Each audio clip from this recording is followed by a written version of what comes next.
Dabhoi Vadodara highway બન્યો અકસ્માત zone, ભયજનક ડાયવર્ઝનથી વાહન ચાલકોના જીવ જોખમમાં।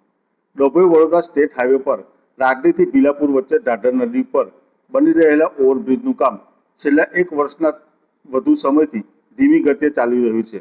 પરિણામે હાઈવે પર બનાવવામાં આવેલા અસ્થાયી ડાયવર્ઝન હવે વાહન ચાલકો માટે જોખમકારક સાબિત થઈ રહ્યા છે।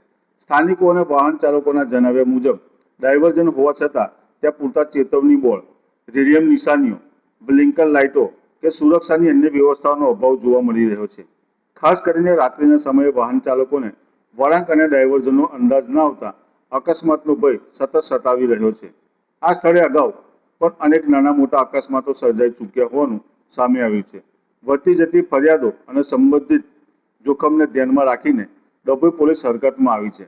ડભોઈ પોલીસ સ્ટેશનના પીઆઈ ડીએ પટેલ અને જેજી વાઘેલાએ માર્ગ અને મકાન વિભાગ તેમજ સંબંધિત કોન્ટ્રાક્ટર કંપનીને લિખિત નોટિસ પાઠવી તાત્કાલિક સુરક્ષા વ્યવસ્થા ઊભી કરવા કડક સૂચના આપી છે। પોલીસે સ્પષ્ટ જણાવ્યું છે કે ડાયવર્ઝન સ્થળે મોટા રેડિયમ સાઇન બોર્ડ, તીરના નિશાન, રિફ્લેક્ટર તેમજ રાત્રિ દરમિયાન દેખાય તેવી બ્લિંકર લાઇટોની વ્યવસ્થા તાત્કાલિક ધોરણે કરવામાં આવે।